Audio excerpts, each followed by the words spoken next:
నమస్తే. ఈరోజు మన స్టూడియోలో ప్రముఖ తంత్ర జ్యోతిష్యులు, జ్యోతిష రత్న, జ్యోతిష సామ్రాట్ చింతా రుక్మాన్ గదరావు గారు మనతో ఉన్నారు. గురుగారితో మాట్లాడదాం. నమస్కారం గురుగారు. మాతృదేవోభవ, పితృదేవోభవ, ఆచార్య దేవోభవ. గురుగారు, శ్రీ విశ్వవసు నామ సంవత్సరంలో ఓవరాల్గా కొత్త సంవత్సరం అంతా వృషభ రాశి వారికి ఎలాంటి ఫలితాలు ఉండబోతున్నాయి గురుగారు? వృషభ రాశి వాళ్ళకి ముందుగా ఈ విశ్వవసునామ సంవత్సరం నూతన సంవత్సర శుభాకాంక్షలు తెలియజేస్తూ, ఈ సంవత్సరం ఈ రాశి వాళ్ళకు వృషభ రాశి వాళ్ళకి చక్కగా సంవత్సరం అంతా లాభస్థానంలో శనిగ్రహం సంచరిస్తుంది, ద్వితీయ స్థానంలో గురుగ్రహం సంచరిస్తుంది మే 15 నుంచి. అదేవిధంగా మే 18 నుంచి 10వ స్థానంలో రాహువు, 4వ స్థానంలో కేతువు, ప్రధాన గ్రహాలు, దీర్ఘ సంచారిక గ్రహాలు ఇలాంటి ప్రయాణం సాగిస్తున్నాయి. ఈ సంచారీత్యా చూస్తే వీళ్లకు లాభస్థానంలో శని రావడం విశేష రాజయోగం, దశమ స్థానంలో రాహు ఉండడం మరింత విశేష రాజయోగం, ద్వితీయ స్థానంలో గురువు ఉండడం గోచారరీత్యా స్థానబలం గురువుకు ఉంది. కాబట్టి 4వ ఇంట కేతువు కాస్త ఇబ్బందికరమైనా కానీ రాహు బలంగా ఉన్నాడు కాబట్టి కేతు ఫలితాన్ని మనం పెద్దగా ప్రామాణికంగా తీసుకోవాల్సిన అవసరం లేదు. కాకపోతే ఇంట బట్టి పెద్దగా ఉండకుండా ఉంటే మంచిది వీళ్ళు, ఎందుకంటే గృహస్థానంలో కేతు ఉన్నాడు. ఇంట్లో కానీ కూర్చున్నారంటే వీళ్ళ పనులు ఆగిపోతాయి. కేతు అంటే ఆటంకాలకు నిలయం. కాబట్టి వీళ్ళు ఇల్లు దాటి బయట వెళ్ళారంటే మాత్రం బాగా విశేషంగా యోగిస్తారు. వీళ్లకు ఆదాయం 11, వ్యయం 5, రాజ్యపూజ్యం 1, అవమానం 3. ఆదాయం 11, వ్యయం 5 ఉంది, 6 లాభం ఉంది. అంటే వీళ్ళ యొక్క గతంలో వీళ్ళు పెట్టుకునే ఎఫర్టు ఇప్పుడు వీళ్ళకి ఫలితాలు ఇస్తూ ఉంది. సో ఆర్థికంగా ఈ సంవత్సరం వీళ్ళకి బాగానే ఉంటుంది అనుకో. ఖచ్చితంగా బాగుంటుంది. అంటే ఇప్పటి వరకు వృషభ రాశి వాళ్ళు ఎప్పుడు చూడనటువంటి ఒక కొత్త జీవితాన్ని, కొత్త విషయాలు వీళ్ళ జీవితంలోకి ప్రవేశించడాన్ని, ఆదాయ మార్గాలు కావచ్చు, ఇతరత్ర ఏ విషయంలో తీసుకున్నా వీళ్ళకు ఒక కొత్త అవకాశాలు వీళ్ళకు ప్రస్ఫుటిస్తూ ఉందని మాత్రం చెప్పచ్చు. ఇక వ్యాపారస్తులకు, విద్యార్థులకు, నిరుద్యోగులకు వీళ్ళకి ఎలా ఉండబోతుంది గురుగారు సంవత్సరం అంతా? వ్యాపారస్తులకు కుటుంబ స్థానంలో, ధనస్థానంలో గురువు ఉన్నాడు, లాభాలు విశేషంగా గడిస్తారు. వృషభ రాశి వాళ్ళు సహజంగా నిర్ణయాలు అంత సులభంగా మారవు. వీళ్ళు పట్టుదల ఎక్కువ, ముందు ప్లానింగ్స్ ఎక్కువ. వీళ్ళకు రాబోయే సంవత్సరం ఎలా ఉండాలో ఇప్పుడే ప్లాన్ చేసుకుంటారు. వీళ్ళంతా తెలివైన వాళ్ళు ఎవరు ఉంటారని చెప్పచ్చు. వాన వస్తుందని చెప్పి, రేపు వాన వస్తుందని చెప్పి ముందే గొడుగు పట్టుకుని కూర్చునే రకం. గొడుగు పట్టుకుంటారు, ఇంకేమైనా కూడా చేస్తారు వీళ్ళు. ఈ రాశిలోనే శ్రీకృష్ణ భగవాన్ వాళ్ళు పుట్టారు. ఆయన ఒక యుగ సమాప్తికి ముందు ప్లానింగ్ చేసుకుని అవతారం ఎత్తాడు. అది వృషభ రాశిలోనే జన్మ తీసుకున్నాడు ఆయన. చంద్రుడు బలం పూర్తిగా పొందేది ఈ రాశిలోనే, రోహిణి నక్షత్రంలో. కాబట్టి చాలా పట్టుదల, చాలా తెలివితేటలు కలిగిన వాళ్ళుగా ఈ వృషభ రాశులను మనం పరిగణించవచ్చు. కాబట్టి వీళ్ళకి ఇప్పుడు గ్రహాలు అనుకూలంగా రావడము, విశేషించి శని లాభంలోకి వచ్చి రాశిని చూడడము, ద్వితీయంలోకి గురువు ఉండడము, దశమ స్థానంలో తీవ్ర బలవంతుడు ఎవరు, రాహు. వీళ్లకు సడన్గా ఉన్న ఫలంగా స్టార్స్ అవుతుంటారు చూడండి, రాత్రికి రాత్రి స్టార్స్ అవుతారు చూడండి, అటువంటి అవకాశాలు కూడా ఉన్నాయి. సడన్గా ఏదో వీడియో వైరల్ అయిపోయి ఒక్కసారిగా ఫేమ్ వచ్చేస్తూ ఉంటుంది వీళ్ళకి. అవును, ఆ రాశిలో ఈ సంవత్సరం వృషభ రాశి వాళ్ళు ఉన్నారు, టాప్లో ఉంటారు. 10వ ఇంట్లో రాహు ఉంటే ఆకస్మిక యోగాన్ని, అంటే ఎక్కువగా గంటల్లో సడన్గా వచ్చేటువంటి ఆకస్మిక యోగాన్ని, అది ధనయోగం కావచ్చు, ఇంకేదైనా ఆకర్షణ యోగం కూడా కావచ్చు. ఇందులో ఇప్పుడు రాజకీయ నాయకులుగా ఉంటే విశేషంగా వీళ్ళు వాళ్ళ రాజకీయ జీవితాన్ని మార్చుకునేస్తారు. మంచి పదవులు కూడా వీళ్ళకి ఖచ్చితంగా వస్తాయి. రాజ్యాధికారులు రాహు ఉన్నాడు కదా, రాహు ఇవ్వలేదంటూ లేదు. రాహుని మించి ఆయన కానీ అనుకూలంగా మారితే ఆయన ఇచ్చినట్టు ఎవరెవరు. 20 మంది శుక్రులు, 20 శుక్రదశలు సమానం రాహు యొక్క ఫలితం. గురుగారు, అలాగే ఈ సంవత్సరంలో వీళ్ళు విశేషంగా ఏదన్నా పెట్టుబడులు పెట్టాలంటే ఏ రంగాలు బాగా కలిసి వస్తుందంటారు? పెట్టుబడులు పెట్టాలనుకుంటే వీళ్ళు విశేషంగా రియల్ ఎస్టేట్ రంగంలో పెట్టచ్చు.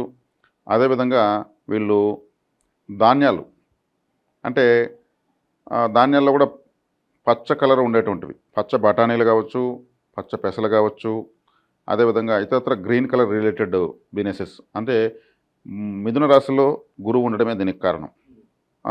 ఆ విధమైనటువంటి గ్రీన్ కలర్ ఉన్నటువంటి ధాన్యాలు, తత్సంబంధమైన వ్యాపారం ఏదైనా కూడా చేయొచ్చు వీళ్ళు.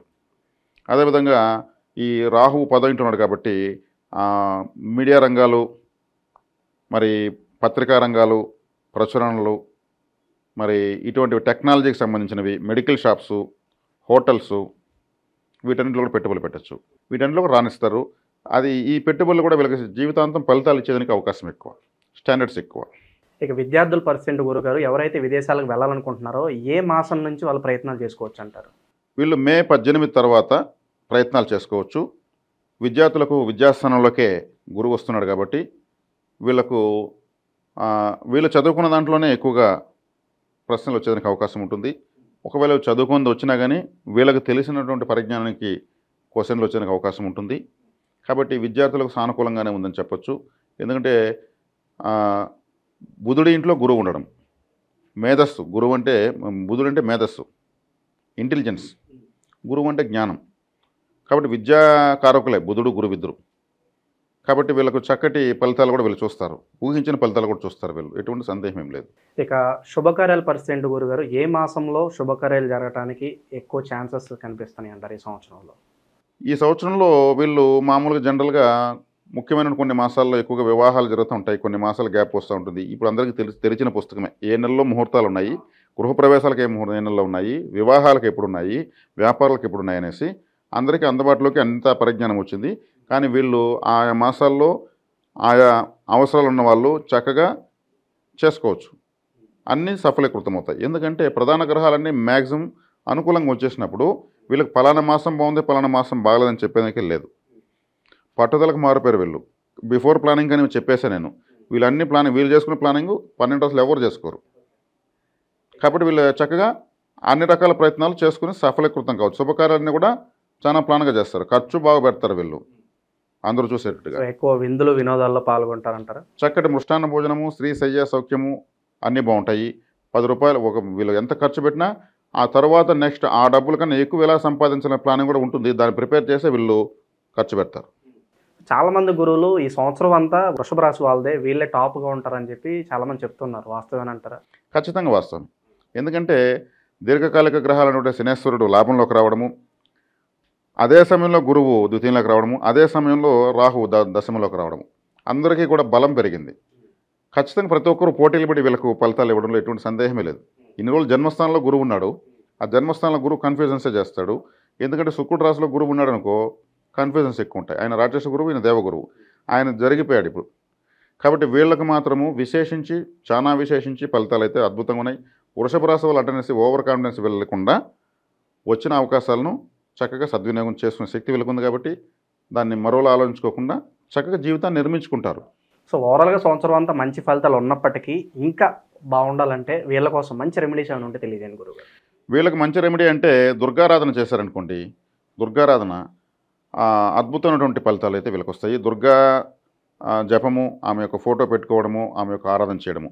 మరి విజయవాడ కనకదుర్గ లాంటి ఆలయాలకు అందరూ వెళ్ళలేకపోవచ్చు, అవకాశం వాళ్ళు వెళ్ళి రావచ్చు. కానీ గ్రామదేవతలంతా దుర్గా స్వరూపమే, పులి మీద కూర్చున్నటువంటి దేవత ఆమె. గ్రామ దేవతలకు కూడా వాహనం పులిగానే వస్తుంది, అది చాలామందికి తెలియదు. కాబట్టి ఈ గంగమ్మ, ఎల్లమ్మ, పోచమ్మ, మైసమ్మ లాంటి దేవతలతో కూడా దుర్గా స్వరూపమే. దుర్గాదేవికి ఏమంటే ఇష్టము? కొబ్బరికాయలు, నిమ్మకాయలు, గుమ్మడికాయలు, పచ్చి బియ్యము, పాలు, నెయ్యి, పెసరపప్పు వేసి బెల్లంతో చేసినటువంటి పొంగలి చాలా ఇష్టం. అందుకే బెల్లంతో చేసినటువంటి పొంగల్ని అమ్మవారికి పెడతారు. ఇవి సమర్పిస్తే ఆమె ఇవ్వలేదంటూ పొంగిపోతుంది. కూష్మాండ హారతి అంటే గుమ్మడికాయను కూష్మాండం అంటారు. కట్ చేసి ఒక గుమ్మడికాయ దెబ్బ పైన కర్పూరం పెట్టి కూష్మాండ హారతి సమర్పయామని అమ్మవారికి తిప్పుతూ ఉంటే ఆమె ఆకాశం అయితే పొంగిపోతుంది. 100 రూపాయలు అడిగితే 1,00,000 రూపాయలు ఇస్తుంది. ఏ తెల్లైనా సరే మనకు అడిగితే కాదనదు. కాబట్టి దుర్గాదేవి ఆరాధన ఎందుకు అంటున్నానంటే 10వ ఇంట్లో రాహు ఉన్నాడు, రాహుకు అధిష్టానం లేదు దుర్గాదేవి. కాబట్టి విశేషమైన ఫలితాలు దుర్గారాధన వల్ల ఈ రాశి వాళ్ళకు వస్తాయనిలో ఎటువంటి సందేహం లేదు. చాలా బాగా వివరించారు గురుగారు, ధన్యవాదాలు. ధన్యవాదాలు.